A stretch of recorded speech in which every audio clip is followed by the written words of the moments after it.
जय माता दी दोस्तों। अक्षय तृतीया की पूजा के बाद हमें चौकी कब हटानी है, चौकी हटाते समय किन किन बातों का हमें ध्यान रखना है, क्योंकि हम इस दिन माता लक्ष्मी और भगवान विष्णु की पूजा कर रहे हैं और माँ लक्ष्मी की विदाई हमें कभी भी नहीं करनी चाहिए। स्थिर रूप से माता लक्ष्मी हमारे घर में पूरे सालों साल विराजमान रहे, ऐसी शुभकामना के साथ में आपको चौकी हटानी है। तो चौकी में किन किन देवी देवताओं को हमें विदा करना है और किन को अपने घर में सदा के लिए विराजमान करना है, वो भी बातें आपको ध्यान में रखनी है। तो जैसे कि पूजा की पहली वीडियो आपने देखा होगा, उसमें मैंने पूजा प्रैक्टिकली करके दिखाया है। इस वीडियो में भोग प्रसाद कैसे हटाना है, दीपक हमें कब हटाना है और कैसे हमें कलश में आवाहित देवी देवता को यथास्थान विदा करना है, तो ये जानकारी देंगे। और यदि आपने सूखा अनाज कैसे हमें दान करना है और किसे दान करना है। ज़्यादातर बहनों के प्रश्न है कि क्या हम गरीबों को दान दें, भिखारियों को दें या पंडित जी को दें, मंदिर में दें, कैसे हमें दान करना है वो भी हम आपको बताएंगे। तो इस तरह से पूजा के बाद आपको क्षमा प्रार्थना ज़रूर करनी है, क्योंकि पूजा में कोई त्रुटि हो जाती है तो हम आरती करते हैं और आरती वगैरह में हम क्षमा प्रार्थना ले लेते हैं। इस तरह से आरती के बाद ये सारी चीज़ें आपको करनी है। इस तरह से पूजा की चौकी होती है। तो अब हमें क्या करना है, जो आपने भोग प्रसाद लगाया है यहाँ पर, जैसे कि फल है, मिठाई है, जो भी आपने लगाया है उसे आपको हटा लेना है। वो भोग प्रसाद आप अपने पूरे परिवार में मिलकर उसे कट करके आप ग्रहण कर सकते हैं। यदि आपके पास बहुत ज़्यादा है, आपने ज़्यादा चढ़ाया है, तो आप उसे सूखा अनाज के साथ मंदिर में पंडित जी को भी दे सकते हैं। ठीक है। और साथ ही जब हम चौकी हटाते हैं तो उससे पहले यहाँ पे ये देखिए लौंग, इलायची और पान सुपारी है। तो ज़्यादातर बहनों के प्रश्न आते हैं इसे हम क्या करें। यदि आपके घर में कोई खाता है तो आप इसका इस्तेमाल कर सकते हैं, वरना पंडित जी को, पुरोहित को जब हम सूखा अनाज निकाल लेंगे तो उसमें हम दे देंगे। यहाँ पर देखिए दीपक शांत हो गया है। इसके बाद ही हमें चौकी हटाने की जो प्रक्रिया है उसे शुरू करना होता है। और दूसरे दिन यानी चतुर्थी तिथि में हम इस तरह से माता रानी को प्रणाम करके माँ लक्ष्मी और भगवान विष्णु, रिद्धि सिद्धि भगवान गणेश सहित हमारे घर में सदा के लिए विराजमान रहे, आवाहित सभी देवी देवता यथा स्थान जाएं और पुनः बुलाने पर आने का प्रयास करें, यानी कि आने का कष्ट करें। इस तरह से करके हम देवी देवताओं को विदा करेंगे। और ये श्रीफल जो ये देखिए, इसे आपको ले लेना है और इसे तोड़कर प्रसाद के स्वरूप में हमें ले लेना है। इस श्रीफल को हमने कलश में नहीं लगाया है, अक्सर ज़्यादातर आप लोगों के प्रश्न होते हैं। तो अब बारी आती है श्रृंगार की। तो कुछ श्रृंगार मैंने यहाँ चौकी पर रखा था, बाकी हमने थाली में करके साइड में रखा था। तो वहाँ पर आपको ये देखिए थाली है, तो ये इसमें हम मिला ले रहे हैं। अभी हम इसमें से कुछ चीज़ें ले लेंगे और जो आपने दक्षिणा चढ़ाया है वो भी हटा लीजिए। और इसके साथ में ये सारी चीज़ें आपको साइड में रख लेनी है। अभी आगे क्या करना है हम जानते हैं। और जो आपने यहाँ पर हल्दी कुमकुम से पूजा करी है, ये हमारे सोने के कंगन हैं दोस्तों। मैंने अक्षय तृतीया से पहले ही इसे लेकर रख लिया था, लेकिन अभी न्यू है तो मैंने पूजा इसमें कर लिया है। तो बस इस तरह से आपको सोने चांदी की वस्तुएं अपने अलमारी में रख लेनी है, यथास्थान रख लेनी है। आप पहनना चाहें तो पहन सकते हैं। ये जल से भरा पात्र और मिष्ठान, ये भी सूखे अनाज के साथ में, पंखे के साथ में मंदिर में आपको ब्राह्मण को दान देना है। दोस्तों, अक्षय तृतीया का दान हमें ब्राह्मणों को और देवताओं का पूजन करने के बाद दान करना चाहिए। तो आप सुबह करें, शाम को करें, सूर्य उदय से बाद में, यानी कि सूर्य उदय के साथ में और सूर्य अस्त से पहले दान करना होता है। दिन दिन में दान करें। ठीक है। यहाँ पर जो दीपक वगैरह है आप इसे रख लीजिए। दीपक की जो बची हुई बाती है वो भी आप फूलों के साथ में विसर्जित कर दीजिए, या आप इकट्ठा करना चाहते हो तो एक दिन में इकट्ठा करके कोई दिन आप कपूर डालकर इसे भी प्रज्वलित कर सकते हैं। जो यहाँ पर श्रीयंत्र है, देवी की प्रतिमा है, इसे आप अपने पूजा मंदिर में रख लें या फिर आप लाल कपड़े में बांध कर रख दें। नेक्स्ट ईयर आपको पूजा करने के काम में आएगा। चंदन टीका आपको साफ कर देना है। इस तरह से ये हमारी जो प्रतिमा होती है इसे हम इस्तेमाल करते हैं, अपने काम में लेते हैं। अब यहाँ पर जो गौरी गणेश है, इन गौरी गणेश में हमने देवी देवताओं को आवाहन किया था।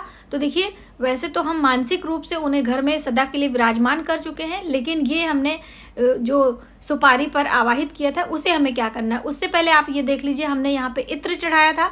तो इत्र को आप जो यहाँ पे मौली के धागे हैं ये आप ले लीजिए, अपने बच्चों के हाथों में मौली के धागे बांध दीजिएगा। और जो इत्र का टुकड़ा है वो आप अपने पॉकेट में रख सकते हैं। अपने पति के ऑफिस जाते समय पॉकेट में रख दीजिए, आप अपने पास रख लीजिए, बहुत ही शुभ होता है। और यहाँ पर ये जो गौरी गणेश है इनको हम विसर्जित कर देंगे। ठीक है, मानसिक रूप से हमने उनको विराजमान कर लिया है और ये जो प्रत्यक्ष रूप से हैं इन्हें हम विसर्जित कर देंगे अपने यहाँ पे गमले में फूलों के साथ में। अगर आपके घर के आसपास में कोई बड़ा वृक्ष है तो आप वहाँ भी विसर्जित कर सकते हैं। आपने जो कमल गट्टे चढ़ाए हैं उसको उठाकर हम अपने पास में तिजोरी में रख लेते हैं। यदि आपने कौड़ी चढ़ाई है वो भी हरी इलायची आदि सब लाल कपड़े में बांधकर हम रख लेते हैं। बहुत सारी बहनें पूछती हैं कि हमने नवरात्रि पे रखा है, करवा चौथ पे रखा है, तो देखिए समय समय पर उसे आपको जल प्रवाह या फिर किसी बड़े वृक्ष के नीचे दबा देना चाहिए, क्योंकि वो धीरे धीरे उसमें जो है फंगस वगैरह लग जाता है। अब यहाँ पर कलश की बारी आती है, तो जो ये कलश है इसका ये देखिए, इसमें से हमने हल्दी और जो कमल गट्टे हैं, सुपारी है, लौंग इलायची है, वो निकाल लेना है। वैसे तो गमले में ये जल डाल के और हम निकालते हैं, लेकिन अभी आपको वीडियो में दिखाने के लिए हमने इसमें से निकाल लिया है और उसे हम सुखाकर लाल कपड़े में बांधकर रख लेंगे। और यदि आप चाहें तो उसे रसोई घर में भी इस्तेमाल कर सकते हैं। ठीक है, लौंग इलायची लोग खाते हैं, उनमें इस्तेमाल कर रहे, मसालों में कर लें, कोई प्रॉब्लम नहीं है। और जो ये चांदी के सिक्के या फिर तांबे के सिक्के आपने रखे हैं उसे दोबारा फिर से आप कलश बनाने के लिए इस्तेमाल कर सकते हैं। ठीक है, इस तरह से ये हर पूजा में, जैसे नवरात्रि पूजा है या फिर उसमें इस्तेमाल किया जाता है। ये है कमल गट्टा, इसको वापस आप उसमें रख लीजिए जहाँ पर बाकी कमल गट्टे आपने रखे हैं। थोड़ा सा आपको सुखा लेना है और ये देखिए यहाँ पर इसको आप छिड़क दीजिए, अपने पूजा मंदिर में जल का छिड़काव कर दीजिए, पूरे घर में भी जल का छिड़काव कर दीजिए। इस तरह से कलश के जल का सही इस्तेमाल आप करके अपनी पूजा का पूरा लाभ ले सकते हैं। दोस्तों, ये जितने भी फूल हैं, पत्तियां हैं, ये आपको एक प्लेट पे रख लेनी है। और हम लोग क्या करते हैं, एक खाली गमला, थोड़ा सा नीचे मिट्टी रहता है, उसमें ये सारी चीज़ें डाल देते हैं और धीरे धीरे वो खाद के रूप में परिवर्तित हो जाती है और उसका सही इस्तेमाल हो जाता है। इधर उधर पैरों के नीचे हमें नहीं बिखेरना चाहिए। चावल के जो दाने हैं आप चाहें तो पंछियों के लिए भी डाल सकते हैं। इस तरह से कपड़ा हम उठाकर इसे पंछियों के लिए डालकर कपड़े को धोकर वापस इस्तेमाल कर सकते हैं। ये नहीं कि एक बार कपड़ा आपने बिछाया है तो बस एक ही बार बिछाएंगे, दोबारा नहीं।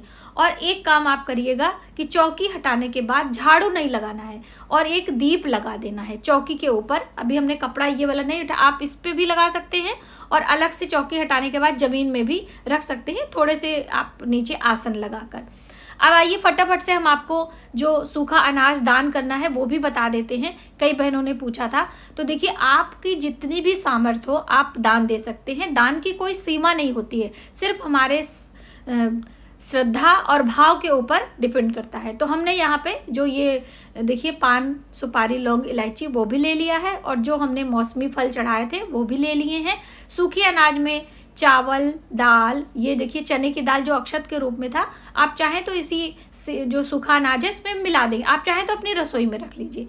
दोनों ऑप्शन आपके साथ में है। अब देखिए श्रृंगार की जो सामग्री चढ़ाई थी, तो इसमें से एक बिंदी आप ले लीजिए या पूरा पत्ता ही ले लीजिए और 2 चूड़ी अपना सुहाग के रूप में आप स्वयं ले लीजिए। बाकी चीज़ें हम ब्राह्मणी को मंदिर में दे देंगे। और ये है दक्षिणा जो हमने यहाँ पे संकल्प लिया था या माँ लक्ष्मी को हमने अर्पित किया था। तो कहते हैं कि माता लक्ष्मी को जो हम दक्षिणा चढ़ाते हैं वो अपने लिए स्वयं रख लेते हैं और यहाँ पे सीधा में यानी सूखे अनाज में दूसरा दक्षिणा हमने रखा है तो वो हम ब्राह्मणी को देंगे।